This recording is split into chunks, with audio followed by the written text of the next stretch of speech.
In our work so far, we went from the tetrahedron to the tetrastar, where we have two tetrahedrons inside out at a right and a left, and then the formation of the octahedron in the middle, and the division of the unity into two. So that's where we have spent most of our time. And then, of course, if you connect these points, you end up with a square root of 2 cube. Okay, so we had the tetrahedron has 4 intersections, right? And we skipped right to the octahedron, which has the 6 intersections. In the writing, I said that I was going to talk to you about what happened to 5. Okay, so here's where we get into the 5, and there's a whole nother vista that opens up here. That's why I've skipped it in the logical progression or regression of the geometries, however you want to look at it. So here we have a tetrahedron, and we're going to inside out it. Boom. And this is an obvious way of the most obvious way of inside outing the tetrahedron, ending up with a right and a left. It's 2 tetrahedrons face bonded to each other, and I'm calling it the duotet. Okay, here's a duotet. Now, by the same principles that we've been using here in Pure Conceptuality, by doing this, I've opened up 2 unresolved intersections here.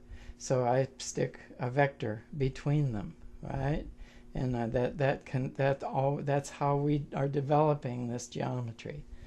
This is very simple. You don't have to do any measurement or anything. I mean, it is self-evolving. Okay, so now we have this new dimension. We have talked about the square root of 1, the square root of 2, the square root of 3. Here we have I'm going to tell you that this is the dimension 2/3 of the square root of 6. Okay, how does that happen?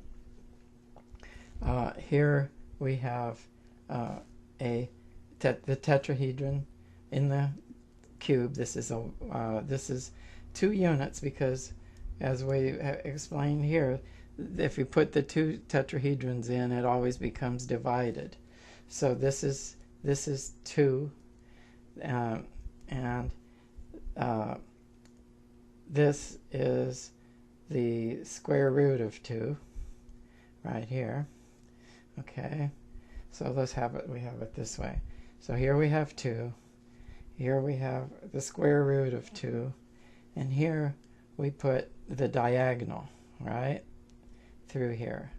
So now we have a right triangle with the 2, the square root of 2, and the hypotenuse.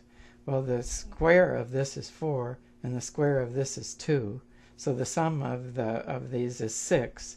So this dimension here has to be the square root of 6 by the Pythagorean theorem. Okay? So now we know that the dimension between here and here, this is across if we had the cube filled out here, this is that same dimension. If these are unit tetrahedrons, then this is 2 units, and this is the square root of 6 down through here. Now, I can assure you that this octahedron that we have here is right in here, right? Now, if I take a tetrahedron, all right, of the same dimension as this octahedron, and I jam it down through the octahedron, the height of that tetrahedron goes to the center of this, goes right down to the floor here. So this dimension, and it's true, it's mathematically true, you can prove it with the Pythagorean theorem, it's just a little more complicated. But the height of this tetrahedron is exactly the height of this octahedron. So by corollary, if we put this through here, we know this is the square root of 6, and we know that there's 1, this is the same dimension 2, and this is the same dimension as 3. So that's square root of 6 divided by 3 is the whole diagonal of the cube. So each one of them is 1/3. So the